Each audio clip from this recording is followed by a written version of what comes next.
Salmo 37, do 29 a seguir. As pessoas que amam a Deus herdarão a terra e nela viverão para sempre. Esse texto, irmãos, é muito usado para a busca da vitória contra o ímpio. O que está sendo dito ali é que o justo, aquele que serve a Deus, ele deve seguir o seu caminho, não se atribulando, não se preocupando com as tribulações da vida. Não se preocupando de que modo?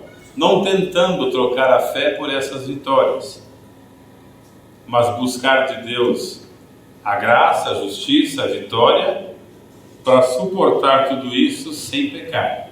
Porque os ímpios terão as suas vidas, digamos assim, castigadas e pagarão caro por isso, no dia do juízo do Senhor, que não é aqui. Então eles fazem uma interpretação e daí surgem aqueles hinos, aqueles cultos de vitória sobre o teu vizinho, sobre o rival teu e assim por diante. Mas o texto não quer dizer isso. A gente vai ver depois, mais à frente, quando a gente vai estudar e voltar aí no português, que pelo tempo verbal, pelo modo verbal que está sendo usado, não é aquilo que dizem estar dizendo que está sendo dito. Mas enfim, é um salmo que encoraja você a lutar pela fé e tocar a tua vida. Se tiver tribulação, pede ajuda, vai orando, vai pedindo graça e vai rompendo, sem querer a derrota do teu inimigo. Por que isso não é uma mensagem que pode ser pregada hoje? Porque ela contraria o Evangelho. Então, se eu buscar exemplo nos livros do Antigo Testamento, a vitória de Davi contra os seus inimigos, por exemplo, o Salmo 140, há pessoas que fazem campanha de oração do Salmo 140 de madrugada para que os seus inimigos sejam exterminados. E esta mensagem, ela não é bíblica. Porque o Evangelho diz que você tem que amar e orar pelos teus inimigos. Então, quando você tem uma vizinha que quer tomar o teu marido, você tem que saber duas coisas. Ela só vai tomar se ele quiser ir. E se ele quiser ir, não é Deus que vai impedir. Deus não vai arrancar os desejos dele, não vai castrá-lo, desculpe minha expressão, para que ele não vá com ela. Se ele inventar de ir, ele vai pronto. Mesmo assim, você como cristã, você não tem direito de orar para que Deus mate-a, nem a ela e nem a ele. Te entreguei nas mãos de Deus. Isso não existe. No Evangelho, você deve orar pelo que te persegue, orar para o bem dele. Então essa doutrina não cabe como Evangelho. Então não adianta você fazer campanha para o macumbeiro se mudar, ou para ele largar de fazer a macumba dele, ou para ele morrer e sumir. Você tem que olhar com ele por amor e orar para que Deus o converta. Porque essa mensagem contra esse cidadão, ela é antibíblica. O Evangelho não ensina assim. Jesus, vocês viram que era dente por dente, olho por olho, mas eu digo que hoje é diferente. Então, no que vai servir para nós esse texto? De encorajamento, de fidelidade a Deus, independente da situação. E saber que mesmo quando você está na prova, na luta, ou quando você tem uma perda financeira, afetiva de alguém da família, se você conseguir preservar a tua fé, é aí que você é mais que vitorioso. Você não é mais que vitorioso porque orou para Deus livrar o seu filho de um acidente e Deus livrou.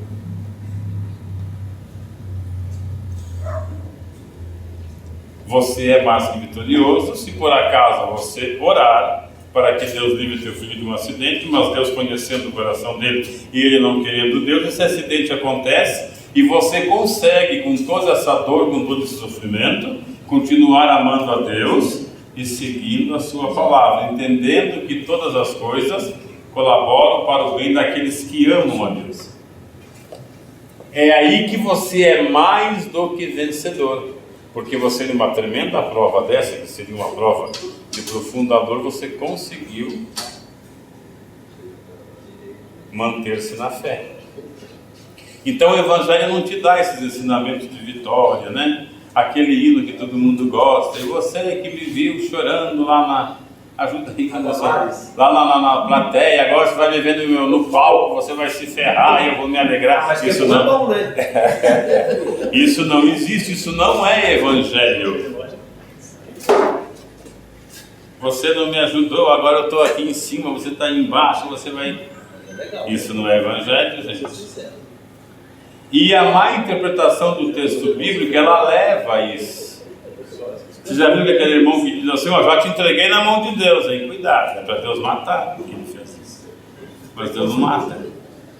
Eles querem dizer que entregou na mão do diabo. É o mesmo do macumbeiro, né? É o mesmo do macumbeiro, não muda nada. O Israel está perturbando, né? Aí, fica quieto, seu abençoado. Esse abençoado não é abençoado, é qualquer outra palavrão. Mas como ele é aquele, a gente fala, fica quieto, seu abençoado. O Natal Deus prevaleceu agora.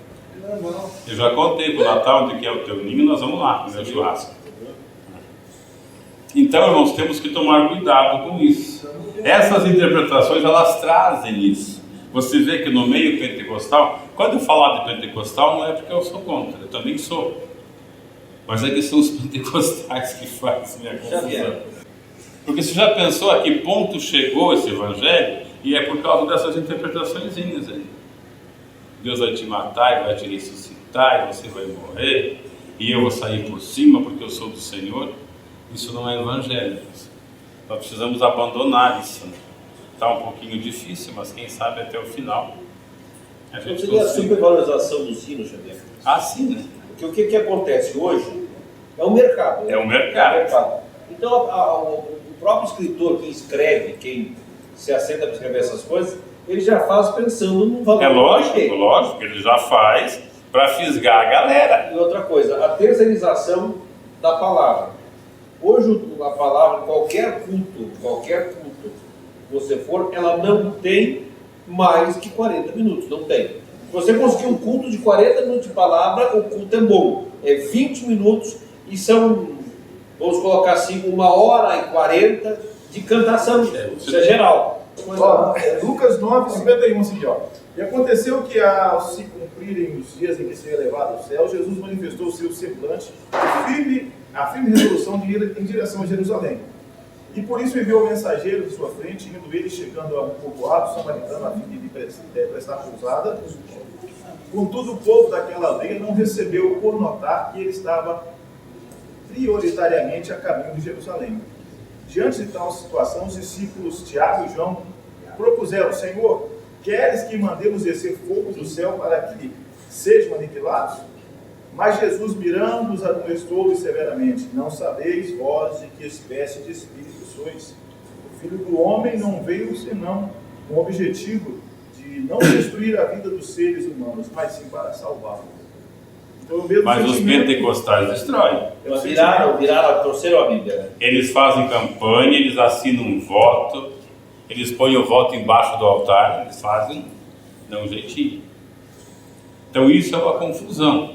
Esse cidadão aqui, há alguns dias, ele foi numa igreja que não é deles, uma mulher famosa. O problema dessa mulher não é só a fama, ela é mirondinha com você, Roberto. Ela não foi dizer que o Espírito Santo não prepara a igreja, que Deus deu esse trabalho para os pastores. Você olha que heresia, um pastor prepara uma igreja só se for para descer. Todo mundo sabe que é ele que vai conduzir a igreja. Só que como ela fala, a plateia adora, né? Os pastores, se não deu um pulinho, não? Pulei. Como é que é o nome dela? Eu queria lembrar, eu já vi. Eu vi essa mulher. É essa mesmo, mas eu não sei. Quando ela falou absurdo... Não é Harada o sobrenome. Não, pelo amor de Deus. O pior é que ela é famosa, sabe? E ela cativa. Eu acho que ela é coreana. Pode ser. Coreana, chinesa, né? A verdade é que essa gente está desviada. Aí você olha para os pastores, você não sabe se os pastores não sabem nada e pensam que ela está falando a verdade, que é uma revelação nova, ou se eles estão Não, eles não sabem nada. coadjuvando. Não, está fazendo o nosso cartaz, né? Já pensou você pôr o pastor no lugar do Espírito Santo? Que maravilha! Não, esses não sabem nada, porque o absurdo foi tão grande. O absurdo, e o pior que isso, eles fazem simpósio, fazem reuniões específicas. Mas é o que eu estou te dizendo. Para passarem 3 dias aprendendo a preparar a noiva. Não, e tem visão, pior que isso. O que é mais é que eles têm visões da noiva com o vestido rasgado, com a cabeça cortada, com o vestido pastorado. Não, é uma ignorância, gente. Você veja uma comunidade de nome. Ela tem homens que representam a igreja. Você já pensou que barbaridade uma coisa dessa? E o pior é que as pessoas saem dali, principalmente os pastores, convencidos de que eles vão preparar a igreja. Tu não vem um apóstolo na minha casa dizendo que ele é o soldado que fica do lado na retaguarda orando para a igreja não ser contaminada. Está na internet, o apóstolo que orou 40 dias para salvar o mundo. Ele quer tomar o lugar de Jesus Cristo. Mas irmãos, tudo bem, o cara falar bobagem, tudo bem, né? O Jotinha fala, o homem lá do Moisés que o Zaqueu falou, mas o povo crê, irmãos. O povo chega, meu Deus, esse irmão é sábio. Deus deu uma grande revelação. O culto hoje foi maravilhoso. Descobri que o Espírito Santo não serve para nada. Quem vai preparar a igreja é o pastor. Uma coisa, e outra coisa, guiam-se por visões. Eu não sei, só pode ser do diabo. Eu creio também que deva ser. Não, só pode ser do diabo. Porque o diabo, ele não vai perder uma chance dessa. A pessoa vê um absurdo daquele. Eu vi, e o pior é que eles contam aquilo, gente, e se alegram. Fala até língua estranha. Fala. Mas é estranha mesmo, né? É arrepiado tão estranha. É um absurdo. É por isso que nós temos que tomar cuidado. Nós, da verdade, estamos em palpos de aranha. Porque nós estamos descobrindo isso agora. Não podemos falar para todo mundo. E o mundo não quer nos ouvir. E ninguém quer nos ouvir. E se souberem que nós descobrimos, capaz de querer nos matar. Você vai, por exemplo, pegar dizer que ela é coreana. A irmã coreana ali diz, irmã, só está dizendo uma profecia do diabo. Acho que a igreja pulava em cima de Israel e ia acabar de arrancar os cabelos. Tinha mais ou menos uns 70 pastores. 70? Já é um número profético, o Gideão. Gideão e os... 70 pastores.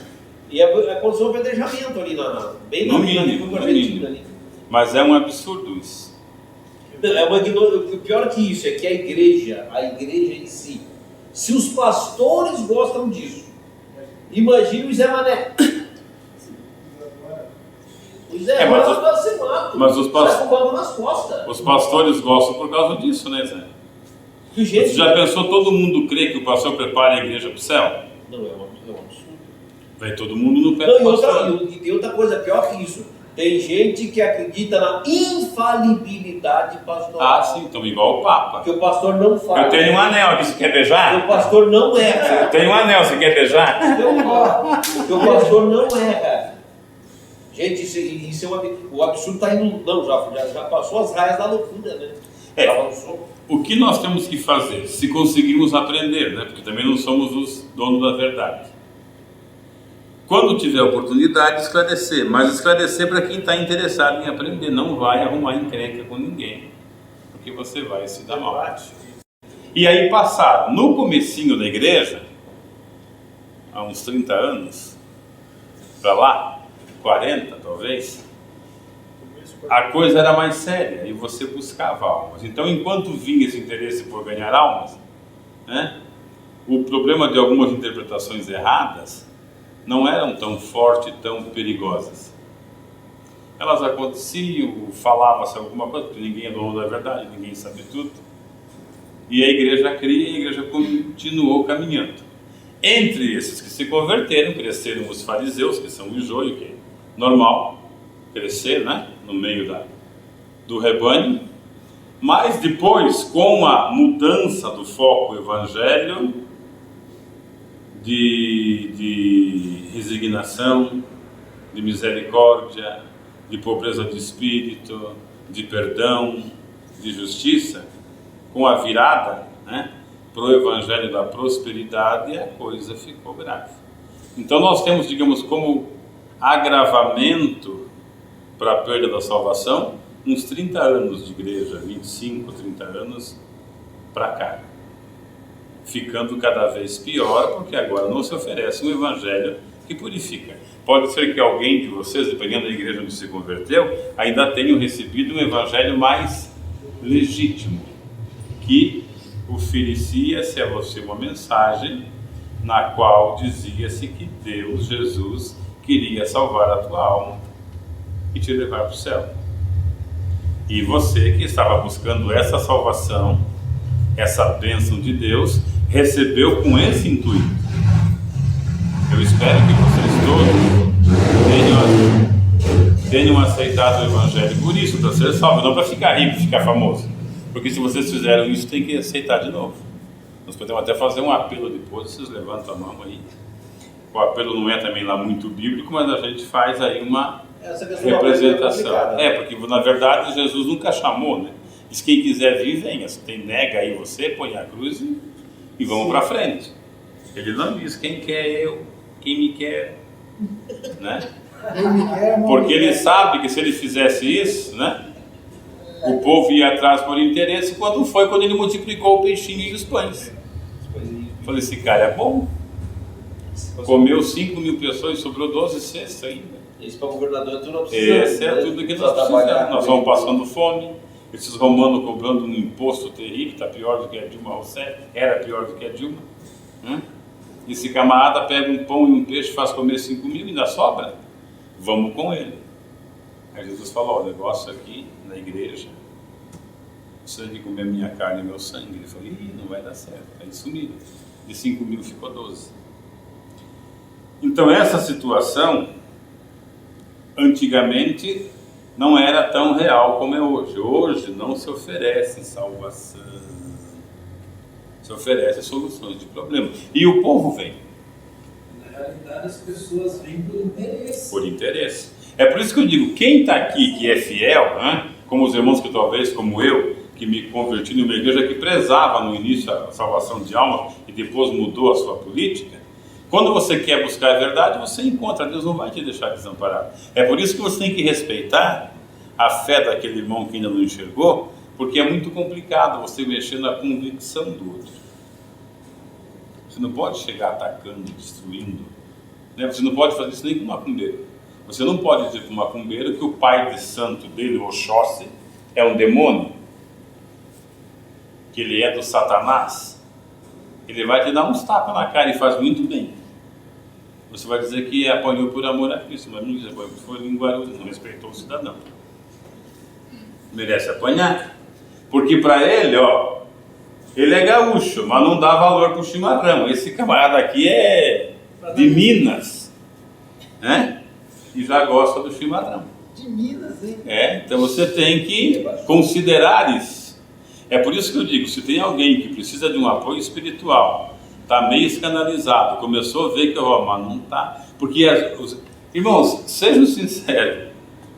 Vocês nunca perceberam? Tem alguma coisa errada ainda? Nunca perceberam? Vocês ficaram quietinhos, sem poder dizer para ninguém? Claro que percebe, porque quem é sincero, né? Quem está na igreja em busca de alguma coisa séria, ele percebe isso. Mas aí tem a teologia do medo, né? Isso aí é uma ameaça, né? Mas você percebe. E nessa tua percepção, se você pedir a Deus, Deus vai te dar um jeitinho de escapar da garra desse pessoal.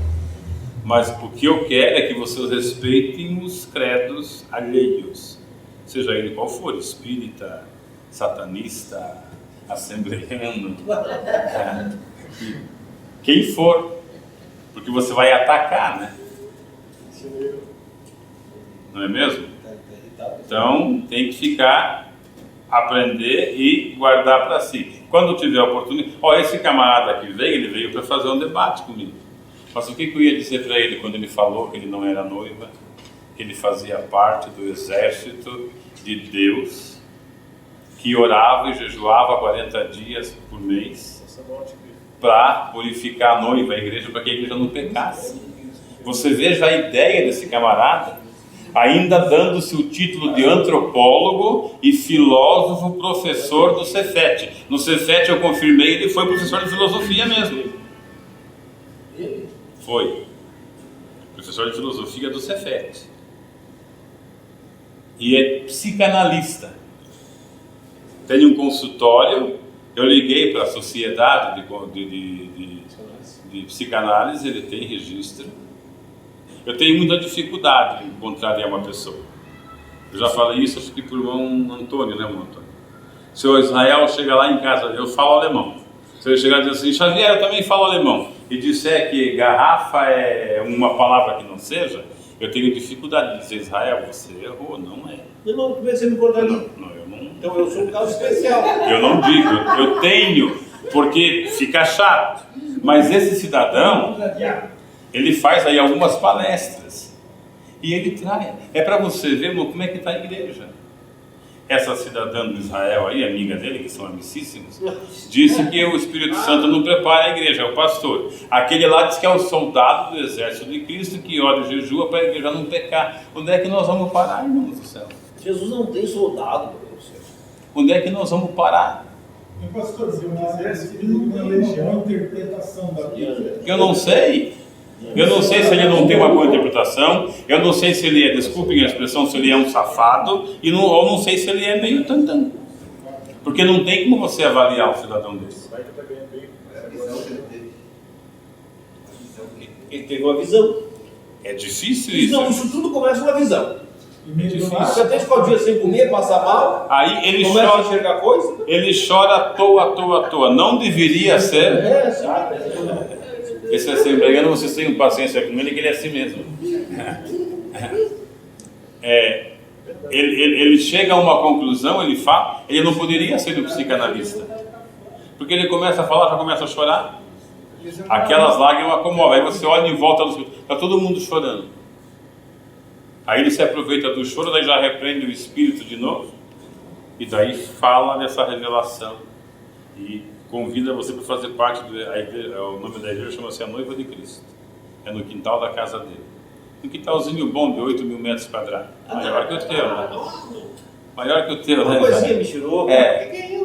Mas ele tenta te convencer. E o pior, irmãos, que os irmãos vamos ser soldados de Cristo para orar e jejuar para a igreja não pecar. Para livrar a igreja do pecado. É que o pessoal Irmão, isso não é mais heresia. Isso não pode nem ser, porque heresia é uma coisa que confunde, que é quase parecido. Mas você não tem como afirmar uma coisa dessa. Que o pastor é o preparador da igreja e que existem homens de carne e osso como nós, que devem orar e jejuar para a igreja não pecar, para a igreja se manter limpinha, branquinha, para ser arrebatada. Mas, pastor, por isso que eu acho que um camarada desse ele merece ser confrontado. Ele está falando uma besteira. E merece ouvir a verdade, independente se gosta ou não gosta. Eles conhecem a verdade. Eu acho que eles conhecem. Não conhecem a verdade. Gente, você não pode acreditar que o pastor tiver capacidade de fundar uma igreja e levar 5.000 tontos atrás dele. Não tem conhecimento. Tem conhecimento. Faz com o coração aberto. Sabe o que está fazendo. Sabe? Tem consciência. Eu também acho. Absoluta consciência. Porque nós temos que entender que é o pecado da consciência. Não tem mais ainda. É por isso, irmãos, ó. Eu penso que esse cidadão, ele está confuso. É Não. um problema psicológico. Não é Não, claro que faz. Outra coisa. Pode ser. Imagine um pastor roubar 2 milhões de reais ou dizer que é normal. Problema psicológico. Não, aí não. É normal no sistema que ele vive, né? É por isso que eu digo, irmãos, não se iludam. Nós não podemos dizer eu sou mais santo que o Natal é mais santo do que eu. Mas você pode tentar seguir a palavra de Deus, tentar, que eu digo, pela nossa dificuldade. E às vezes você pensa, nossa, que homem de Deus. E na questão, a pessoa de Deus é você e não ele. Porque você está ali com o teu coração sincero, aberto, ouvindo a mensagem. Aquele que está na frente, ele tem muita facilidade em cair, porque o sistema, o glamour, o status, a vida boa, o dinheiro, perverte ele. Às vezes você pensa, você vê aquele irmãozinho humilde lá no banquinho da igreja, ele não dá nem glória a Deus, você tem ele como um carnal. Às vezes ele é o único santo que tem naquela igreja. Então por isso que você tem que valorizar a tua vida com Deus. É aquilo que nós já dissemos, não existe isso daqui diante de Deus para culto. Deus não vai, digamos que isso aqui em um culto, Deus não vai receber esse culto em uma totalidade assim, ele vai receber de cada um. Se todo mundo estiver em comunhão, ele recebe de todos. Aquele que não estiver em comunhão não cultua a Deus. Está aí, canta, bate palma, fala, prega, profetiza, lê a Bíblia, mas Deus não recebe isso. E às vezes você está aí quietinho no teu cantinho, olhando, percebendo, sentindo a graça de Deus, e é só você que está cultuando. Porque graças a Deus essa comunicação é individual, né? Então você não se prenda. Você pode orar, você pode pedir, tá? Você é igreja, você cultua. Onde você estiver, dobrar o teu joelho, orar a Deus, pedir a Deus, ler a palavra, refletir, aquilo, se você for sincero, está sendo agradável a Deus. Você não precisa ficar preso a um sistema. Não estou dizendo que não seja bom congregar, reunir é bom, mas isso não é condição sine qua non, ou seja, essencial para a salvação. Essencial é o teu modo de viver com Deus. Porque Deus, quando olha para a igreja, Ele não olha para isso daqui, e nem para o nome ali. Ele olha para a irmã, para o irmão. De quem que está na palavra? Os que estão, e os que não estão, não estão. Se tiverem oportunidade de se converter, se converterão e irão para o céu. Também é uma outra questão, não podemos julgar o irmão. Israel hoje ele está meio desviado, mas de repente até a morte dele ele vai se converter e vai para o céu. Eu fico falando mal dele, aí como eu falo mal eu morro e vou para o inferno, e ele vai para o céu. Aí lá ele diz assim, viu, você falou de mim, agora você está aí, eu estou aqui. Se não foi ruim, vai para o céu. É faladorzinho, viu? Toma. Então vamos ter só consciência da nossa salvação, da nossa espiritualidade, e lembrar que nós somos cristãos. Nós não seguimos exemplo nem de Jacó, nem de Davi, nem de Abraão, nem de José, nem de Moisés. Não queremos nada com essa gente. Nem com Paulo, nem com Pedro. Nós seguimos o exemplo de Cristo. Você não pode seguir o exemplo do teu pastor se você perceber que ele não está seguindo o exemplo de Cristo. Você só pode segui-lo se ele estiver seguindo o exemplo de Cristo. Como todo homem é falho, ele às vezes estará seguindo e às vezes não, é melhor você seguir Cristo diretamente. Pedro, mas você considera salutar, adorar, você se alegrar adorando ao Senhor junto com todos no culto de louvor? Sim, isso é bíblico, né? Essa união é bíblica. É por isso que Paulo falou, seja meus imitadores assim como eu de Cristo. Se ele não fosse Cristo, não adiantava. Não adiantava. O Pedrinho no começo não dava para seguir o Pedrinho. Qualquer coisa ele tirava a espada. Depois ele se converteu. Lá no finalzinho ele diz, nós somos chamados para isso. Mas o Pedrinho no começo ele era meio perverso. Ele negou Jesus, ele queria que Jesus não sofresse por nós. Ele falou, não, o senhor não vai morrer desse jeito não, né? Ele não queria mais sair lá do monte quando ele subiu. Estava tudo quietinho, ele queria ficar lá no monte da transfiguração. Foi pescar, depois que Jesus morreu, ele falou, vou pescar de volta. Aquele cara lá não deu nada, mas depois ele se converteu. Então vamos ficar igual Pedro, pedindo a Deus que nos converta.